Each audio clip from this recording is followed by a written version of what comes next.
Let's check the situation on the first day of Manibella's 3-day nationwide transport strike. We have mobile journalist Ivan Tarinque on the ground. Ivan, kumusta ng sitwasyon dyan? And let us know what's happening.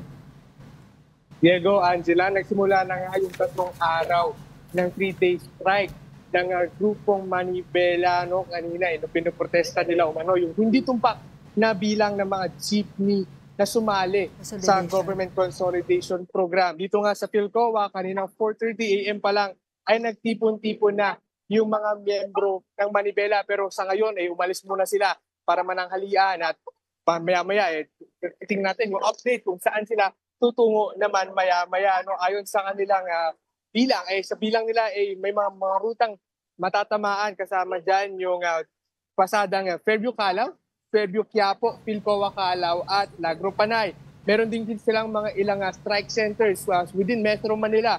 Kasama dyan yung sa Las Piñas, Monumento, Nagtahan at sa Pasay. Bilang tugon naman, dito nga sa transport strike ngayong araw ay naglaan ang pamahalaan at mga LGU ng mga libreng sakay sa mga apektadong ruta. Kanina dito sa may Quezon City Circle, nakita natin yung pila-pilang mga bus na libreng sakay na pinapamahagi ng Quezon City local government. Pero kanina nakausap din natin yung ilang mga commuters kung nahirapan ba silang mag-commute ngayong araw. Ani nila, hindi naman daw nahirapan sumakay ng jeepney ngayong araw. Yung iba nga nagulat na meron palang transport strike ngayong araw. Diego, Angela. Yes, Evan, meron din kasi isang grupo ngayon na nagrarally in support naman of the modernization program or consolidation.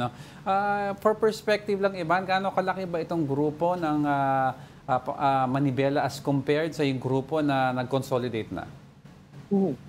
Yes, Diego, dito kanina, nasa 20 people, 20 persons yung miyembro ng Manibela na nagprotesta dito sa Philcoa. Pero kasabay niya, pero hindi lang naman sila dito dahil marami silang mga strike centers within Metro Manila. Yun nga, nabanggit natin sa Pasay, sa Nagtahan at sa Las Piñas. So may mga strike centers sila sa iba't ibang lugar sa Metro Manila. So not necessarily daw na kung ilan lang sila dito, ganun lang daw sila karami. Marami daw sila sa iba't ibang lugar. At yun nga, may inaantay pa silang mga sasali pa. Maya-mayang hapon kasi yung iba, kadalasan kasi na nangyayari sa mga strike, yung ibang mga miyembro ay sa umaga bumabiyahe at pagdating ng hapon ay titigil na. So may mga ganong scenarios, pero kinlaro sa atin nung ilang mga miyembro kanina na hindi naman sa pilitan yung kanilang pagsama dito sa strike.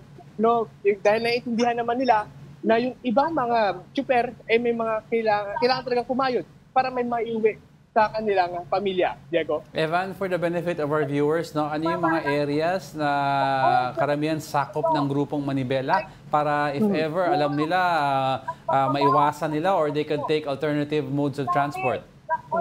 Yes, Diego, dito sa Philcoa, ayon doon sa miyembro ng Manibela na nakausap natin. So yung mga miyembro nila ay may rutang Fairview-Calao, Fairview-Quiapo, Philcoa-Calao at Negro-Panay. So yun yung dito sa may bandang Philcoa area. Pero meron daw sila sa may bandang Manila, banda at ibang grupo naman yung nandun.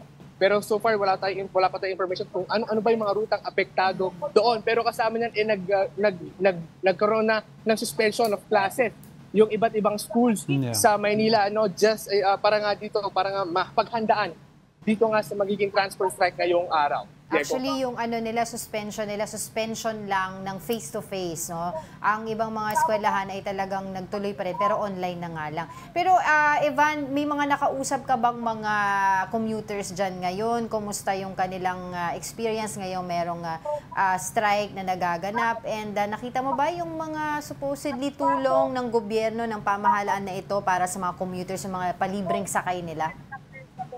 Angela, kanina may mga nakausap tayong commuters.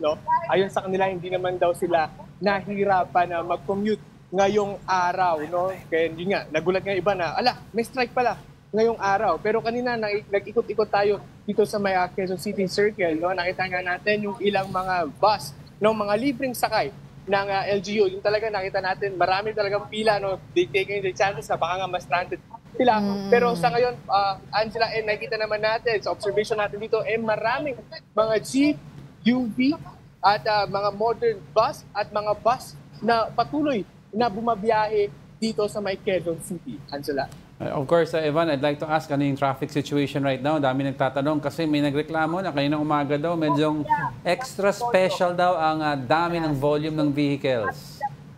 Yes, Diego, ikot ko na lang kayo para makita natin live kung ano yung itsura ngayon.